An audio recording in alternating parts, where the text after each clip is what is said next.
Bismillahirrahmanirrahim. Assalamualaikum warahmatullahi wabarakatuh.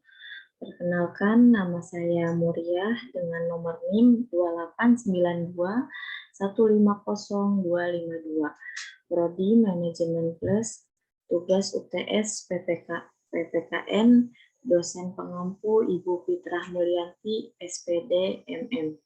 Di sini saya akan membahas tentang wawasan Nusantara.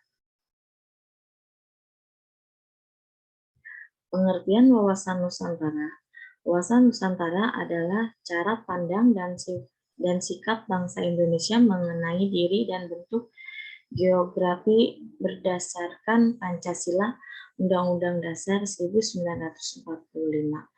Nilai-nilai Pancasila yang mendasari pengembangan wawasan nasional adalah yang pertama, penerapan hak asasi manusia atau HAM. Yang kedua, mengutamakan kepentingan masyarakat daripada individu dan golongan. Yang ketiga, pengambilan keputusan berdasarkan musyawarah untuk mufakat.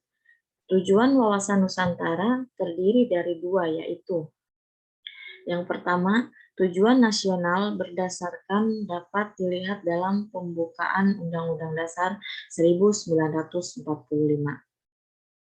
Dan yang kedua, tujuan ke dalam adalah mewujudkan kesatuan segenap aspek kehidupan, baik alamiah maupun sosial. Landasan wawasan Nusantara. Landasan wawasan Nusantara dalam paradigma nasional dapat dilihat dari stratifikasinya sebagai berikut. Yang pertama, landasan ideal. Pancasila sebagai falsafah ideologi bangsa dan dasar negara berkedudukan sebagai landasan ideal daripada wawasan Nusantara. Landasan konstitusional. Undang-Undang Dasar 1945 yang merupakan landasan konstitusi dasar negara yang menjadi pedoman pokok dalam kehidupan berbangsa dan bernegara. Landasan visional. Landasan visional atau tujuan nasional wawasan Nusantara sebagai wawasan nasional. Yang selanjutnya, landasan konsepsional. Ketahanan nasional yaitu merupakan kondisi dinamis yang berisi keuletan dan ketangguhan. Dan yang selanjutnya, landasan operasional. GBHN adalah sebagai landasan wawasan operasional dalam wawasan Nusantara. Fungsi wawasan Nusantara. Fungsi wawasan Nusantara terbagi menjadi 4 bagian, antara lain yang pertama, wawasan Nusantara sebagai wawasan pembangunan mempunyai cakupan kesatuan politik, kesatuan ekonomi, kesatuan sosial, dan ekonomi. Yang kedua, wawasan Nusantara sebagai wawasan pertahanan dan keamanan negara merupakan pandangan geopolitik Indonesia. Yang ketiga, wawasan Nusantara sebagai wawasan kewilayahan sehingga berfungsi dalam pembatasan negara. Yang keempat, wawasan Nusantara sebagai konsepsi ketahanan nasional. Paham wawasan Nusantara.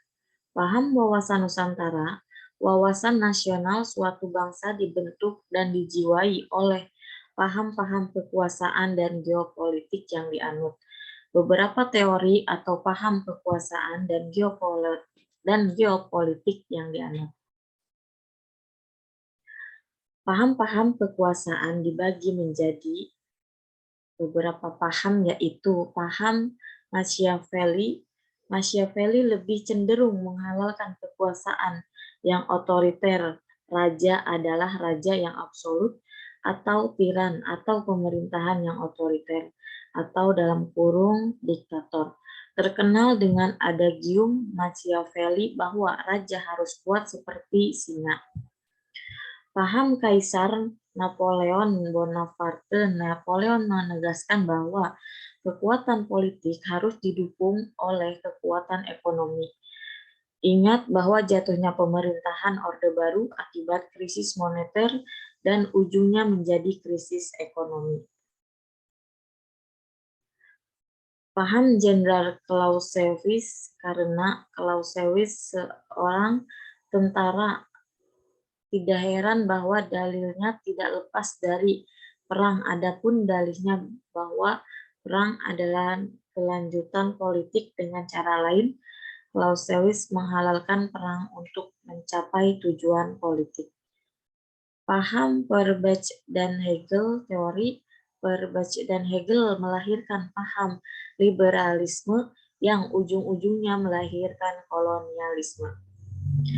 Paham Lenin melahirkan komunisme yang berpangkal dari kelompok atau komunal yang mementingkan kelompok atau negara. Sebaliknya, paham liberalisme lahir dari individualis di mana negara tidak boleh mencampuri urusan pribadi atau warga.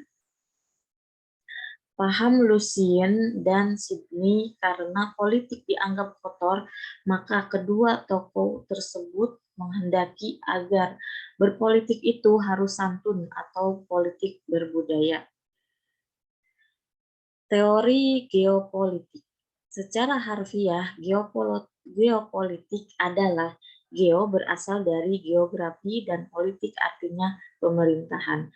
Jadi, geopolitik artinya cara menyelenggarakan suatu pemerintahan yang disesuaikan atau ditentukan oleh kondisi atau konfigurasi geografinya.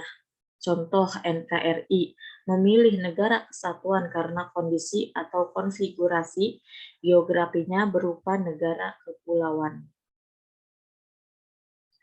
Wawasan Nasional Indonesia. A. Falsafah Pancasila. Nilai-nilai Pancasila mendasari pembangunan wawasan nasional. Nilai-nilai tersebut adalah penerapan hak asasi manusia, seperti memberi kesempatan menjalankan ibadah sesuai dengan agama masing-masing, mengutamakan kepentingan masyarakat daripada individu dan golongan, dan pengambilan keputusan berdasarkan musyawarah untuk mufakat. B. Aspek kewilayahan Nusantara. Pengaruh geografi merupakan suatu fenomena yang perlu diperhitungkan karena Indonesia kaya akan aneka sumber daya alam dan suku bangsa.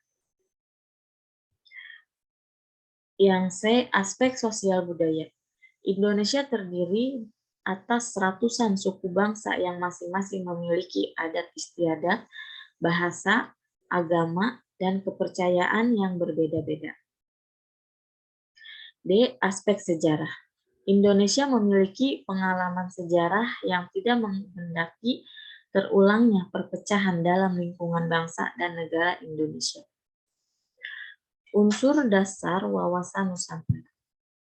Wawasan Nusantara memiliki unsur dasar yang terbagi menjadi 3 bagian, yaitu yang pertama, wujud wilayah. Batas ruang lingkup wilayah Nusantara ditentukan oleh lautan yang di dalamnya terdapat gugusan ribuan pulau yang saling dihubungkan oleh perairan. Yang B. Tata inti organisasi. Bagi Indonesia, tata inti organisasi negara didasarkan pada Undang-Undang 1945 yang menyangkut bentuk dan kedaulatan negara, kekuasaan pemerintah, sistem pemerintahan, dan sistem perwakilan. C. Tata kelengkapan organisasi. Wujud tata kelengkapan organisasi adalah kesadaran politik dan kesadaran bernegara yang harus dimiliki oleh seluruh rakyat yang mencakup partai politik, golongan dan organisasi masyarakat, kalangan, pers, seluruh aparatur negara. Hakikat wawasan Nusantara. Wawasan Nusantara adalah cara pandang bangsa Indonesia terhadap rakyat, bangsa, dan wilayah kesatuan Republik Indonesia yang meliputi darat, laut, dan udara di atasnya sebagai satu kesatuan, politik, ekonomi, sosial, budaya, dan pertahanan keamanan. Asas wawasan Nusantara merupakan ketentuan-ketentuan atau kaidah-kaidah dasar yang harus dipatuhi, ditaati, dipelihara, dan diciptakan demi tetap taat dan setianya komponen pembentuk bangsa Indonesia terhadap kesepakatan bersama. Asas wawasan terdiri dari yang pertama, kepentingan tujuan yang sama, kedua, keadilan, ketiga, kejujuran, keempat, solidaritas, kelima, kerjasama, dan yang keenam, kesetiaan terhadap kesepakatan. Arah pandang wawasan Nusantara. Arah pandang ke dalam. Arah pandang ke dalam bertujuan menjamin perwujudan persatuan kesatuan segenap aspek kehidupan nasional, baik aspek alamiah maupun aspek sosial. Arah pandang keluar. Arah pandang keluar ditunjukkan demi terjaminnya kepentingan nasional dalam dunia yang serba berubah maupun kehidupan dalam negeri serta dalam melaksanakan ketertiban dunia berdasarkan kemerdekaan, perdamaian abadi, dan keadilan sosial, serta kerjasama dan sikap saling hormat menghormati. Kedudukan wawasan Nusantara. Wawasan Nusantara sebagai wawasan nasional bangsa Indonesia merupakan ajaran yang diyakini kebenarannya oleh seluruh rakyat agar tidak terjadi penyesatan dan penyimpangan dalam upaya mencapai serta mewujudkan cita-cita dan tujuan nasional. Implementasi. Yang pertama, kehidupan politik, kehidupan ekonomi, kehidupan sosial, dan kehidupan pertahanan dan keamanan. Permasyarakatan atau sosialisasi wawasan Nusantara untuk mempercepat tercapainya tujuan wawasan Nusantara. Di samping implementasi seperti di atas, perlu juga dilakukan permasyarakatan materi wawasan Nusantara kepada seluruh masyarakat Indonesia. Wawasan Nusantara tersebut dapat dilakukan dengan cara berikut. A. Menurut sifat dan cara penyampaiannya secara langsung atau secara tidak langsung. B. Menurut metode penyampaiannya, keteladanan, edukasi, dan komunikasi. Sekian pembahasan dari saya. Terima kasih. Wassalamualaikum warahmatullahi wabarakatuh.